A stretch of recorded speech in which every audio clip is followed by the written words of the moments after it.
Hi hello friends, ಎಲ್ಲರಿಗೂ ನಮಸ್ಕಾರ. ಸವಿರುಚಿ ರೆಸಿಪಿಗೆ ಸ್ವಾಗತ. ನಾನಿವತ್ತು ರೆಸ್ಟೋರೆಂಟ್ ಸ್ಟೈಲ್ನಲ್ಲಿ ಬೇಬಿಕಾರ್ನ್ ಪೆಪ್ಪರ್ ಫ್ರೈ ಮಾಡೋದನ್ನು ತೋರಿಸ್ತಾ ಇದ್ದೀನಿ.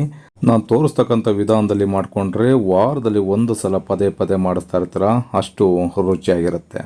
ಈ ರೆಸಿಪಿನ ತುಂಬ ಸಿಂಪಲ್ ಆಗಿ ಮಾಡ್ಕೋಬೋದು. ಮನೆಯಲ್ಲಿ ದೊಡ್ಡೋರಿಂದ ಹಿಡಿದು ಚಿಕ್ಕವರವರೆಗೂ ಎಲ್ಲರೂ ಇಷ್ಟಪಟ್ಟು ತಿಂತಕ್ಕಂಥ ಬೇಬಿಕಾರ್ನ್ ಪೆಪ್ಪರ್ ಫ್ರೈನ ಯಾವ ರೀತಿ ಮಾಡೋದು, ಇದಕ್ಕೆ ಏನೇನು ಪದಾರ್ಥಗಳು ಬೇಕು ಅಂತ ನೋಡೋಣ ಬನ್ನಿ.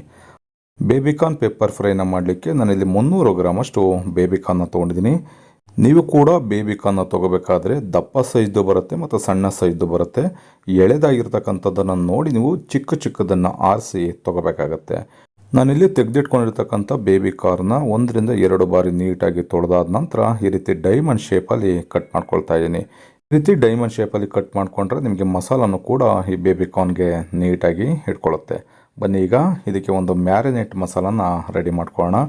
ಕಟ್ ಮಾಡಿ ಇಟ್ಕೊಂಡಿರ್ತಕ್ಕಂಥ ಬೇಬಿಕಾರ್ನ ಒಂದು ಬೌಲ್ಗೆ ಸೇರಿಸ್ಕೊಂಡು ಇದಕ್ಕೆ 2 ಟೇಬಲ್ ಸ್ಪೂನಷ್ಟು ಮೈದಾ ಹಿಟ್ಟನ್ನು ಸೇರಿಸ್ಕೊಳ್ತಾ ಇದ್ದೀನಿ. ಅದೇ ಸ್ಪೂನಲ್ಲಿ 1 ಟೇಬಲ್ ಸ್ಪೂನಷ್ಟು ಕಾರ್ನ್ಫ್ಲೋರ್ ಜೋಳದ ಹಿಟ್ಟನ್ನು ಸೇರಿಸ್ಕೊಳ್ತಾ ಇದ್ದೀನಿ. ಸ್ವಲ್ಪ ಕರಿಬೇವಿನ ಸೊಪ್ಪನ್ನು ಸೇರಿಸ್ಕೊಳ್ತಾ ಇದ್ದೀನಿ. ಖಾರಕ್ಕೆ ಒಂದು 3 ರಿಂದ 4 ಹಸಿಮೆಣಸಿಕಾಯಿನ ಮಧ್ಯಕ್ಕೆ ಸೀಳಿ ಸಣ್ಣದಾಗಿ ಕಟ್ ಮಾಡಿ ಸೇರಿಸ್ಕೊಳ್ತಾ ಇದ್ದೀನಿ. ಹಾಗೆ 1 ಗೆಡ್ಡೆ ಬೆಳ್ಳುಳ್ಳಿನ ಸಿಪ್ಪೆನ ನೀಟಾಗಿ ಬಿಡಿಸಿ ಜಜ್ಜಿ ಸೇರಿಸ್ಕೊಳ್ತಾ ಇದ್ದೀನಿ. ಈ ಬೇಬಿಕಾರ್ನ್ ಫ್ರೈಗೆ ಮೇನ್ ಇಂಗ್ರೀಡಿಯೆಂಟ್ಸ್ ಅಂತಂದರೆ ಕಾಳುಮೆಣಸಿನ ಪುಡಿ, ಪೆಪ್ಪರ್ ಪೌಡ್ರನ್ನು ಕೂಡ 1 ಟೀ ಸ್ಪೂನಷ್ಟು ಸೇರಿಸ್ಕೊಂಡಿದ್ದೀನಿ. 1 ಟೀ ಸ್ಪೂನಷ್ಟು ಶುಂಠಿ ಮತ್ತು ಬೆಳ್ಳುಳ್ಳಿ ಪೇಸ್ಟ್, ರುಚಿಗೆ ತಕ್ಕಷ್ಟು ಉಪ್ಪು, ಹಾಗೆ 1 ಟೇಬಲ್ ಸ್ಪೂನಷ್ಟು ಸೋಯಾ ಸಾಸ್, 1 ಟೇಬಲ್ ಸ್ಪೂನಷ್ಟು ಚಿಲ್ಲಿ ಸಾಸ್. ಹುಳಿಗೆ ನಾನಿಲ್ಲಿ ಅರ್ಧ ನಿಂಬೆಹಣ್ಣಿನ ರಸನ ಸೇರಿಸ್ಕೊಳ್ತಾ ಇದ್ದೀನಿ. ನಿಂಬೆಹಣ್ಣಿನ ರಸನ ಬೇಕಿದ್ರೆ ಸೇರಿಸ್ಕೋಬೋದು, ಅಥವಾ ಮನೆಯಲ್ಲಿ ಏನಾದರೂ ವಿನೆಗರ್ ಇತ್ತು ಅಂತ ಅಂದರೆ 1 ಟೀ ಸ್ಪೂನಷ್ಟು ವಿನೆಗರ್ನ ಸೇರಿಸ್ಕೊಳ್ಳಿ. ಇದಿಷ್ಟೂ ಸೇರಿಸ್ಕೊಂಡು ಸ್ವಲ್ಪನೂ ಕೂಡ ನೀರನ್ನು ಬೆರೆಸ್ತೇನೆ ಈ ರೀತಿ ಡ್ರೈ ಮಿಕ್ಸ್ ಮಾಡ್ಕೋಬೇಕು. ಮೊದಲಿಗೆ ಡ್ರೈ ಮಿಕ್ಸ್ ಮಾಡ್ಕೊಂಡಾದ ನಂತರ ಸ್ವಲ್ಪ ನೀರನ್ನು ಬೆರೆಸ್ಕೊಂಡು ಆ ಬೇಬಿಕಾರ್ನ್ಗೆಲ್ಲ ನಾವು ಸೇರಿಸಿರ್ತಕ್ಕಂಥ ಮಸಾಲ ಪದಾರ್ಥ ನೀಟಾಗಿ ಅಂಟ್ಕೋಬೇಕು. ಅಷ್ಟು ಕಲಿಸ್ಕೊಂಡ್ರೆ ಸಾಕಾಗುತ್ತೆ.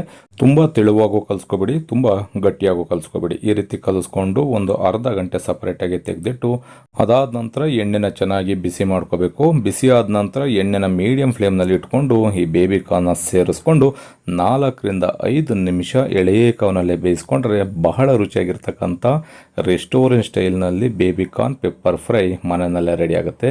ಈ ವಿಧಾನದಲ್ಲಿ ಮಾಡಿಕೊಂಡು ನೀವು ಒಂದು ಸಲ ಟೇಸ್ಟ್ ಮಾಡಿಬಿಟ್ರಿ ಅಂತಂದರೆ ಪದೇ ವಾರದಲ್ಲಿ ಒಂದು ಸಲ ಮಾಡಿಸ್ತಾ ಇರ್ತೀರ, ಅಷ್ಟು ರುಚಿಯಾಗಿರುತ್ತೆ.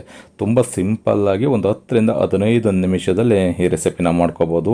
ನಾನು ಆಗಲೇ ಹೇಳ್ದಾಗೆ ಈ ರೆಸಿಪಿನ ಮಾಡಿಕೊಟ್ರೆ ದೊಡ್ಡವರಿಂದ ಹಿಡಿದು ಚಿಕ್ಕವರವರೆಗೂ ಎಲ್ಲರೂ ಕೂಡ ಇಷ್ಟಪಟ್ಟು ತಿಂತಾರೆ.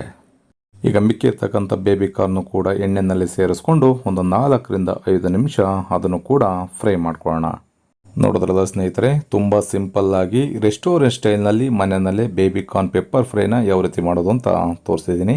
ಈ ರೆಸಿಪಿ ನಿಮಗೆ ಇಷ್ಟ ಆಯಿತು ಅಂತ ಅಂದ್ಕೊಳ್ತೀನಿ. ಇಷ್ಟ ಆಗಿದರೆ ಆದಷ್ಟು ಜನಕ್ಕೆ ಈ ರೆಸಿಪಿನ ಶೇರ್ ಮಾಡಿ.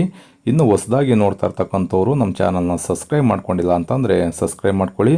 ಪಕ್ಕದಲ್ಲಿ ಇರ್ತಕ್ಕಂಥ ಬೆಲ್ ಬಟನ್ನ ಪ್ರೆಸ್ ಮಾಡಿ. ಫೇಸ್ಬುಕ್ನಲ್ಲಿ ನೋಡ್ತಾ ಇರ್ತಕ್ಕಂಥವ್ರು ನಮ್ಮ ಸವಿರುಚಿ ರೆಸಿಪಿ ಫೇಸ್ಬುಕ್ ಪೇಜ್ ಇದೆ, ಅದನ್ನು ಕೂಡ ಫಾಲೋ ಮಾಡಿ. ಮರಿದೇನೆ ಈ ರೆಸಿಪಿನ ನೀವು ಕೂಡ ಮನೆಯಲ್ಲಿ ಒಂದು ಸಲ ಟ್ರೈ ಮಾಡಿ ಹೇಗಿತ್ತು ಅಂತ ಕಮೆಂಟ್ ಮಾಡಿ ತಿಳಿಸಿ. Thank you.